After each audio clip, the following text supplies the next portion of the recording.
मराठा आरक्षण, मनोज जरांगे पाटिल, ओबीसी आरक्षण, आरक्षण आरक्षण और सिर्फ आरक्षण की सियासत महाराष्ट्र में चल रही है।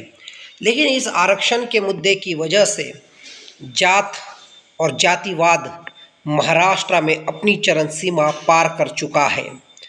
इसमें कोई संदेह नहीं है कि जातीय आरक्षण जो डॉक्टर भीमराव अंबेडकर जी ने शेड्यूल कास्ट और शेड्यूल ट्राइब्स के लिए एक लड़ाई लड़ी थी, संघर्ष लड़ा था, वो आज भी जीवित है।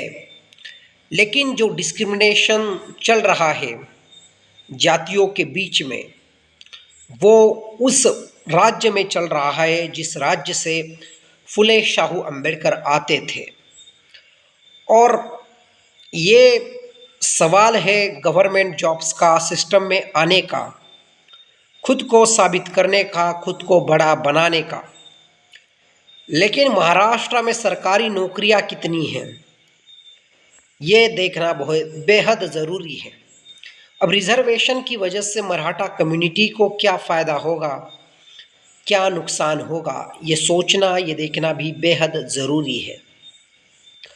तो मराठा कम्युनिटी का एडवांटेज ये है कि उन्हें ओबीसी इतनी ही कॉलेज फीस पे करनी पड़ेगी, उन्हें भी वो सारी सुविधाएं मिलेगी जो ओबीसी को मिलती है। और मराठवाड़ा का पूरा जो मराठवाड़ा रीजन है महाराष्ट्र का, उसमें जितना भी मराठा समाज आता है वो पूरा ओबीसी में जा चुका है।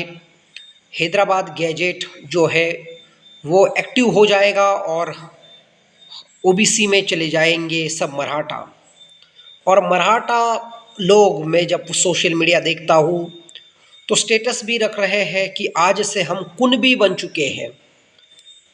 यानी मराठा ये कह रहा है कि हम मराठा कुणबी है। कुणबी अर्थात किसान, खेती करने वाला।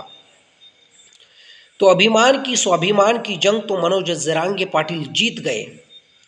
दूसरी ओर ओबीसी के लीडर छगन भुजबल जो कैबिनेट की बैठक में भी शामिल नहीं हो रहे हैं, वो कह रहे हैं कि मैं क्यों शामिल हो जाऊं उस बैठक में जहां पर उस सरकार की बैठक में जिन लोगों ने मेरे समाज के ऊपर, ओबीसी कोई एक जात नहीं है, वो तो एक ग्रुप है, ग्रुप जातियों का जो रिजर्वेशन प्रोवाइड करता है। लेकिन सरकारी नौकरी भी मिलेंगी, फीस में चलो मान लिया कि कम फीस भी मराठा कम्युनिटी की हो जाएगी, सब होगा। लेकिन जो जातिगत डिस्क्रिमिनेशन चल रहा है महाराष्ट्र में, उसे कौन रोकेगा। हिंदू एकता की बात होती है, हिंदू राष्ट्र की बात होती है, लेकिन हिंदुओं को ही जातियों में बांट दिया गया है।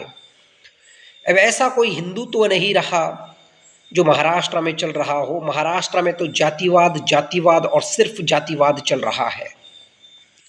महाराष्ट्र डॉक्टर भीमराव अंबेडकर जी की कर्म भूमि रही है, लेकिन मेरे कर्म भूमि में इस प्रकार का जातिवाद हो, और वो भी आरक्षण की वजह से, ये तो डॉक्टर बाबा साहब अंबेडकर ने कभी नहीं चाहा होगा। लेकिन ये हो रहा है और ये गलत हो रहा है, इसमें कोई संदेह नहीं है। तो आपको क्या लगता है इस जातिवादी सियासत के बारे में, और जातिवादी सियासत महाराष्ट्र में कैसे रोकी जा सकती है, इसके बारे में आप कमेंट बॉक्स में अपनी राय ज़रूर दीजिएगा।